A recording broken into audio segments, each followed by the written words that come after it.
အတလေးဆယ်ရွယ်ရောက်မှထိပေါက်ပြန်နေတော့တဲ့တို့ပရိုဖက်ရှင်နယ်ကစားမဘွားကိုရယ်ဒိုတော့အနိုင်ပိုင်းခဲ့ပါပြီရယ်ဒိုဆိုတာဘောလုံးလောကရဲ့အကောင်းဆုံးသောကစားမတွေကတယောက်ဆိုတာစူပလာတူးချင်းစူးစိမ့်နဲ့စံချိန်မတန်းတွေကတက်တည်ပါပဲဒါတွေမဲလားဆိုတော့မဟုတ်သေးပါဘူးရယ်ဒိုကကွင်းပြင်ပမှာလည်းစီးပွားရေးကိုခုတည်းကခြေတန်းကြိုလန်းထားပြီးတမင်10တန်းကြားတန်းဆိုတဲ့အထားကိုလုပ်ပြနေတာပါဒါဟာမန်စီတော်လိုက်မိနိုင်တဲ့ရယ်ဒိုရဲ့စီးပွားရေးစီမံခန့်ခွဲမှုပုံစံပဲဖြစ်ပါတယ်ရယ်ဒိုဟာသူ့ရဲ့ CR7 အမတ်တစိတ်ကိုလူသုံးကုန်ပစ္စည်းများနဲ့ဟိုတယ်လုပ်ငန်းတွေမှာရင်းနှီးမြှုပ်နှံမှုတွေပြုလုပ်ထားပြီးအဆိုပါ CR7 brand ရဲ့တန်ကြီးအားဆိုရင်လက်ရှိထွက်ပေါ်လာတဲ့အချက်လက်တွေကအမေရိကန်ဒေါ်လာတန်900လောက်ထိတန်ကြီးရှိနေတာပါ။နောက်ပြီးရယ်ဒိုဟာလက်ရှိမှာလည်း NSR အသင်းနဲ့စာချုပ်တစ်ကိုပုံနေချုပ်ဆိုခဲ့ပြီးဖြစ်ပါတယ်။အသက်40ရွယ်ကမ္ဘာကောင်းဆုံးဘောလမာ2အတွက် NSR အသင်းလာရောက်ပေးထားတဲ့စာချုပ်ပါချက်လက်တွေကတော့ကမ္ဘာကြီးတော်အအားတင်စီခဲ့ပါတယ်။ဒါကလည်း sorry တွေရဲ့ shorty တွေကျွေမဲ့အထားနဲ့ငွေလိုရေလိုသုံးနိုင်တဲ့အချက်တွေကြောင့်ဆိုရင်မှန်တယ်လို့ဆိုလို့ရတယ်လို့ဒီနည်းအားဖြင့် Redo ရဲ့ပုံရိပ်ကြီးကျယ်ခမ်းနားမှုနဲ့ Redo ကြောင့် sorry လေးရဲ့ပုံရိပ်နဲ့တန်ကြီးမင်းတက်လာမှုတွေကြောင့်လည်းအခုလိုမျိုးဘောလုံးအုပ်ရှောင်စေကြီးကိုထိပ်သီးဆိုတဲ့အတိုင်းရော့ပဒများရော့နကာဆိုတဲ့လာရောက်မှုတွေနဲ့စာချုပ်တိချုပ်ဆိုခဲ့တာဖြစ်နိုင်ပါတယ်။ Cristiano Ronaldo ဟာ NSR အသင်းစီကို2022ခုနှစ်ဒီဇင်ဘာလမှာတနစ်ကိုယူရိုသန်း200တန်းနဲ့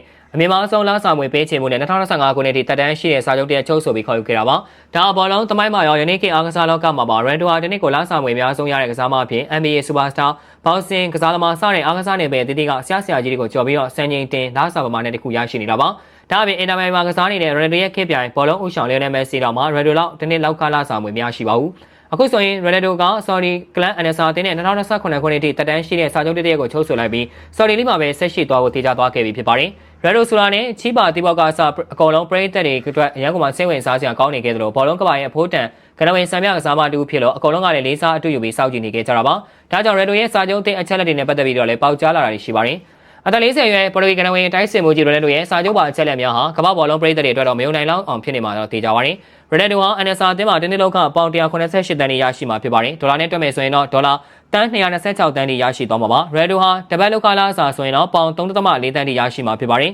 ။နောက်ပြီး Ronaldo ဟာ NSR အသင်းရဲ့ပိုင်ဆိုင်မှုရှယ်ယာ15ရာခိုင်နှုန်းကိုလည်းရရှိသွားမှာဖြစ်ပြီးတော့အဲ့ရှယ်ယာတန်ကြီးဟာပေါင်33တန်းထိတန်ကြီးရှိပါတယ်။လက်မှတ်ထိုးခြင်းပေါင်24.5တန်းအပြင်သူသာ NSR မှာနှစ်ဆက်နေမယ်ဆိုရင်တော့ပေါင်38တန်းထိ automatic တိုးမြင့်သွားမှာပါ။ဒီကိုတကိုးစီအတွက် Ronaldo ကပေါင်8000ထိဘောနဲ့ရသွားမှာဖြစ်တယ်လို့ဖန်တီးမှုတစ်ချိန်စီအတွက်လည်းပေါင်4000ဘောနဲ့ရရှိမှာပါ။နောက်ပြီးဒုတိယရာသီအမှာဆိုရင်လည်းအဲ့ဒီဘောနဲ့တွေကို20ခန်းလုံးစီထပ်ပြီးတော့တိုးမြင့်ခန်းစားသွားရအောင်ပါ။စာချုပ်တဲ့အချက်လက်အရ Saudi Clan NSR လီဗလာစုကိုနိုင်ခဲ့ရင် Ronaldo ကပေါင်8တန်းထိရရှိအောင်ပါ။ Saudi လူရဲ့ဂိုးသွင်းအများဆုံးရွှေတန်းစုကိုရခဲ့ရင်လည်း Ronaldo ကပေါင်4တန်းထိဘောနဲ့ရအောင်ပါ။နောက်ပြီးအာရှရဲ့အဆင့်မြင့်ဆုံးပြိုင်ပွဲဖြစ်တဲ့အာရှချန်ပီယံလိကိုရခဲ့ရင်လည်းပေါင်6.5တန်းရရှိအောင်ပါ။နောက်ပြီး Ronaldo ဟာပေါင်တန်း60တန်းရှိတဲ့စပွန်ဆာစာချုပ်ဆိုတဲ့အာရှဈေးကွက်မှာရှိတဲ့ Saudi ကုမ္ပဏီကြီးတွေနဲ့ချုပ်ဆိုခွင့်ဂရိကဝတ်ကိုလည်းရရှိထားပါသေးတယ်။ဒါနဲ့ပဲလားဆိုတော့မကသေးပါဘူး။ Ronaldo အတွက် private jet အသုံးစရိတ်ပေါင်4တန်းအထိ NSR အသင်းဘက်ကနေကြခံပေးသွားအောင်ပါ။ Ronaldo အတွက်လုံခြုံရေးနဲ့ဝန်ဆောင်မှုပိုင်းတွေအတွက် NSR အသင်းကအချိန်ပြည့်ဝန်ထမ်း16ယောက်ထိစီစဉ်ပေးသွားမှာဖြစ်ပြီးအဲဒီထဲမှာတော့ driver 3ယောက်စပေါ်မှု2ယောက်အိမ်တန်ရှင်း4ယောက်ဥယျာဉ်မှု3ယောက်လုံခြုံရေး4ယောက်တို့ကိုစီစဉ်ပေးသွားမှာပါ။ဒါဘောလုံးလောကရဲ့အကောင်းဆုံးသောကစားမတွေကတူးဖြစ်တဲ့ Cristiano Ronaldo ရဲ့ NSR အသင်းနဲ့ပြီးခဲ့တဲ့ရက်ကမှချုပ်ဆိုခဲ့တဲ့